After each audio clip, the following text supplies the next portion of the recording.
Yeah, I'll just give my life experience with that because I've been doing this thing for 7 years. And people are fickle. People will come to you and say they're with you, and then they'll leave you. I had men tell me they'll give me $10,000, $1,000, $5,000, even $20,000. I ain't seen that money yet. So I tell people who are entrepreneurs, you have to be self-motivated until you have a team to motivate you. And so with me, I told people when I started Unplug, I can show you the video back when I first started, a little webcam hooked up to a computer. It was me, my 2 sisters, and one other person.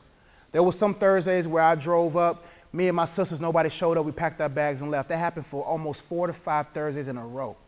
So I tell people, if you in entrepreneurship, know your why in the beginning. Because whatever your why is, that will get you beyond the turbulence. It'll get you beyond that, I feel like quit. I tell people, I probably want to quit 2 or 3 times a month. Quit. Pack up the bags. Peace out, y'all. I'm going to the mountains. I'm going to go out there and grow a big old gray beard. I'm leaving y'all because people can get annoying sometimes. Not you guys.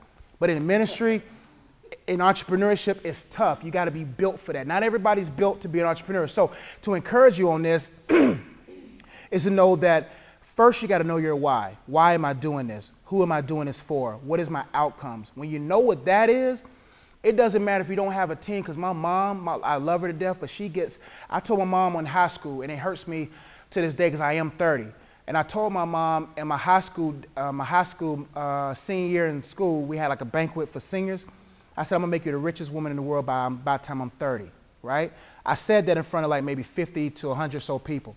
Have I made her the wealthiest woman in the world yet? No. So you're gonna set goals, you're gonna set plans, you're gonna set aspirations, but those things change. But do not beat yourself because you might not have the team around you, because you got the greatest person on your team right now, and that's God. I don't care if you feel like there's no one listening, no one cares. I don't care if your mom, dad, sisters, and them complain. I don't care what people may say, you can do it. I'm 7 years in. Most businesses don't make a profit till their 7th year, right? So if you understand that type of analytics and that mathematics when it comes to business, then only those who endure those 7 years survive. I've seen young adult ministries come and go. I've seen businesses like mine come and go. Not a lot of people understand what it means to be anchored, stability, having endurance. People don't know what that is. So you may not have nobody to say, go, keep pushing. That's why you got to find enough resolve in yourself to say, you know what? Through Christ, I can do anything. Are you going to, listen, the Unplugged bank account's been less than $50 before. That's been where there's no money, but God always provides. Look at the word provision. Provision, if you break it down, is providing for the vision.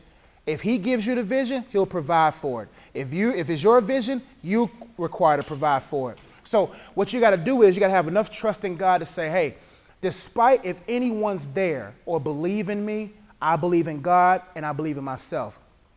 And so be ready for people not supporting you.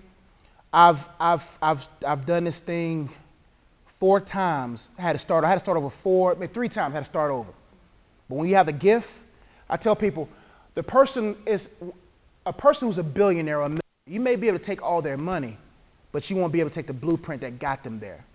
So you could take a millionaire, he lose all his money, he looking at you like, I'll get it back in about 2 years, because they took the money, but they didn't take the blueprint. As long as you have the blueprint, you'll get the money, you get the success, but you got to stay disciplined in being faithful in the small things, and you'll learn, because if I didn't go through half the stuff I went through, I'd be entrusting my heart to everybody. If they would have never left, I would have been like, everyone please be my friend. I was the only child growing up. I ain't had nobody play no Uno with me. I had to play by myself, right? You know what I'm saying? Connect Four stuff. I'm getting deep, my bad. A little emotional right there. But what I'm trying to say is, you said I had to play by myself. So you wasn't even there to help me, Marquita, so look at you. But what I'm trying to say is, learn through the process, because it's through your failures that you learn how to succeed. Failure is a prerequisite to success. Many people had many years before the overnight success. Many people failed. Behind every successful woman and man is countless years of failing. So be ready to fail, because you learn. Life is not about wins and losses. Life is about wins and lessons. You learn from every mistake and every situation you go through. But if there's nobody around, people are fickle. Keep those who love you for you around you, not those people who love you for what you do. When I'm in ministry, some people are only around me for what I can give them. Some people don't even love me for me. Give people your love, but don't give people your heart. And that's what I always tell people. Yeah. Just from my personal experience, one thing that I've learned is that when you're walking in the purpose that God has given you, He will line up people to He'll bring them. that Yep. will help you. You don't have to go out and seek them.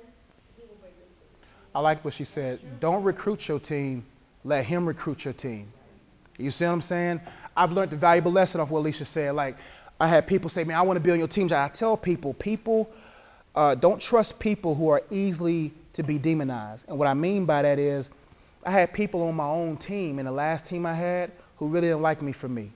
Who was voices trying to tell me, Josh, make this thing an all black thing. Josh, do this, get this person. And that it didn't match the vision. It didn't match what God gave me. The people that God brings you, they already have something in them to match the vision He gave you. Don't tailor your vision to somebody else's influence. Keep your vision what He gave you.